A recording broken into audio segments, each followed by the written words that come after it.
everyone, this is our final video log for cross-cultural communications, and for this week's topic will be globalization, politics and public affairs. And from the circuit of culture we'll be looking into regulations. So how does regulation work? So what is regulation? Well, regulation means the implementation of rules, regulations, law by the government so that the behavior and the activity or the actions of a business activity is controlled. For example, environmental, cultural, social, media have their own rules and regulations that needs to be followed by other authorities. Not to mention, no stereotypes, censorship, they are all part of a regulations or a form of regulation. Why would I say this? So stereotypes sometimes can be fake. So when a stereotype is a form of regulation, when it's a form of regulation, people will they will carefully think of okay, we should not simply tell of certain things that are fake. And also there are so these are the things that we need to keep in mind. And also there are a few values that comes in PR context. How do you spread stereotypes, how do you tell something, because they are all rules and regulations, and there's it's a value that you need to follow in PR work. Now, for example, there's these two type of culture that I would say. One of it is the monochronic culture, another one is the polychronic culture. So from my point of view, what is monochronic culture and polychronic culture? From my point of view, monochronic culture is more like a privacy thing where an individual needs its own privacy. They need their own privacy, and they're very individualistic. It's like everything is like more to I. Whereas for polychronic, it's more of it's a culture where it's more of taking care of the relationship of others more than taking care of the relationship of self. And it's focusing on it does not really focus on the rights and privacy of self, whereas it's more of like a community thing. So that's the thing for these two cultures that we can see.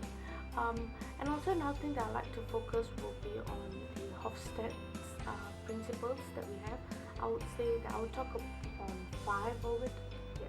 So the first thing will be power distance.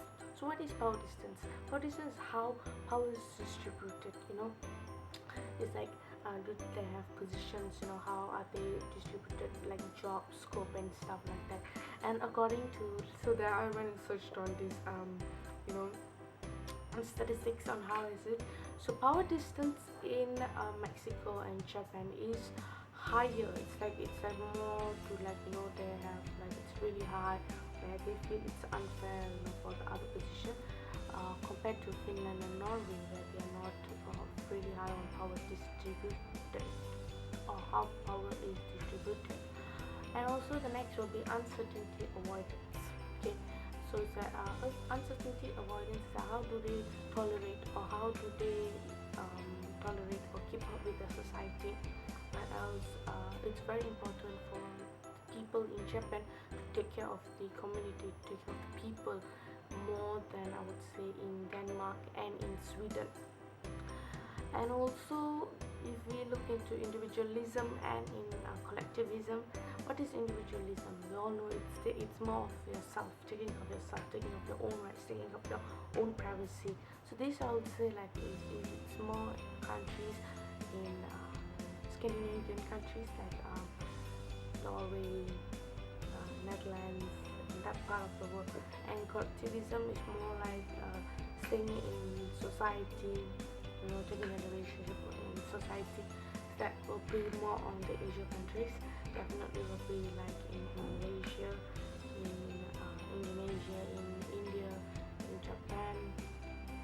And next we'll see more on the masculinity and femininity, where it talks about the gender roles, which roles get more what would I say, more advantageous, I would say. Yeah. So for male will definitely be from the research, it says the Latin American countries like Mexico, Argentina, these are countries where they are more focused on the male, whereas for the female will be from Sweden and Norway. And last but not least will be the indulge and restraint. Indulge is the how you indulge yourself, where you enjoy yourself. There's a lot of enjoyment, importance of enjoyment in life. So this will be in countries like same. It will be countries that the more enjoy themselves is in Italy, Europe countries I would say. And also restraint will be like taking care of the community, like they're restrained from doing certain things. So these are all from India, from Bangladesh, Pakistan, and all this stuff. So yeah, that's all for this week. So we can actually see like how globalization, how people, public affair, how politics, how they are all together. They are all together. It's like a cycle. They all depend on each other. So we need to know how does it work in different countries, so that PR will be successful in that particular country. So yeah, thank you.